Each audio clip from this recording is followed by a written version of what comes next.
Hello बच्चों, कैसे हैं आप सब लोग। आशा करती हूँ आप लोग बिल्कुल ठीक होंगे और मैं भी बिल्कुल ठीक हूँ। मैं हूँ आपकी हिंदी व्याकरण की अध्यापिका। मेरा नाम है सोनम खान। आज पढ़ेंगे हम पाठ नंबर 33 जिसका नाम है अपठित पद्यांश यानी कि अनसीन एक्सट्रैक्ट। तो आइए बच्चों पढ़ना शुरू करते हैं। अपठित पद्यांश में पद्यांश से संबंधित प्रश्न पूछे जाते हैं और उनके उत्तर लिखने के लिए कहा जाता है। अपठित पद्यांश पर आधारित प्रश्नों में मुख्य बल भाव बोध पर होता है। प्रस्तुत पद्यांश को ध्यानपूर्वक पढ़कर भाव को समझने का प्रयास करना चाहिए। भाषा शैली से संबंधित कुछ प्रश्न भी पूछे जा सकते हैं। प्रश्नों के सटीक उत्तर अपने शब्दों में देने चाहिए। बच्चों, आपको याद है हमने पिछली कक्षा में अपठित गद्यांश पढ़े थे, जो कि पढ़ा नहीं होता। इसी तरह होते हैं अपठित पद्यांश। जिस तरह हमें उसमें एक गद्य दिया जाता है, उससे संबंधित प्रश्न पूछे जाते हैं, इसी तरह अपठित पद्यांश में हमें एक पद्य दिया जाता है, उस पद्यांश को हमें पढ़ना होता है और उसके भाव को समझना होता है, उसकी भाषा शैली को समझना होता है। उसी से आधारित फिर नीचे प्रश्न उत्तर होते हैं, हमें उन्हें करना होता है। तो आइए पढ़ते हैं एक पद्यांश। वह आता दो टूक कलेजे के करता पछताता, पथ पर आता पीठ पीठ दोनों मिलकर हैं एक। चल रहा लकुटिया टेक मुट्ठी भर दाने को, भूख को मिटाने को, मुंह फटी पुरानी झोली को फैसला, मुंह फटी पुरानी झोली को फैलाता पथ पर आता।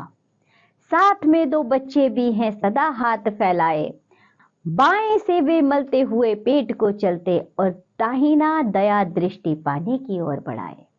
भूख से भूख ओठ जब जाते, दाता भाग्य विधाता से क्या पाते।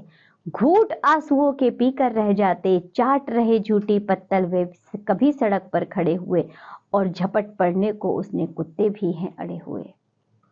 बच्चों, हमने एक पद्यांश पढ़ा, ठीक है।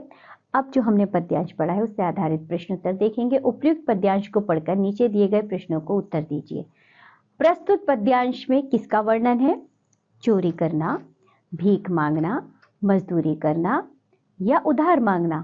बच्चों, भीख मांगना हमने जो पद्यांश पढ़ा है उसमें हमने देखा ना, भीख मांगने का वर्णन किया गया है। प्रश्न नंबर 2 देखिए। भिखारी का मुख्य उद्देश्य क्या है? कुत्तों से लड़ना, चोरी करना, भूख मिटाना या इनमें से कोई नहीं। बच्चों, जो हमने पद्यांश पढ़ा है उसके आधार पर भिखारी का मुख्य उद्देश्य है भूख मिटाना। प्रश्न नंबर 3 देखिए। भिखारी के पास कुत्ता क्यों झपटा? झूठी पत्तल के लिए, सूखी रोटी के लिए, फटे कपड़े के लिए या इनमें से कोई नहीं। बच्चों, इसका उत्तर है झूठी पत्तल के लिए। कुत्ता झपटा था झूठी पत्तल के लिए। प्रश्न नंबर 4 देखिए। भिक्षुक के बच्चे अपने दोनों हाथों से क्या काम लेते हैं? इसका उत्तर है भिक्षुक के बच्चे अपने बाएं हाथ से पेट मलते हुए चलते हैं, जबकि दाहिना हाथ दया दृष्टि पाने के लिए सदा बड़े रहते हैं। प्रश्न नंबर 5। भिक्षुक की दशा कैसी है? भिक्षुक की दशा बहुत निर्मम है। वह भीख मांगने के बावजूद अपनी भूख मिटा पाने में सक्षम नहीं है। उसे आंसुओं का घूंट पीकर रहना पड़ता है। झूठी पत्तल के लिए उसे कुत्तों से जिरह करनी पड़ती है।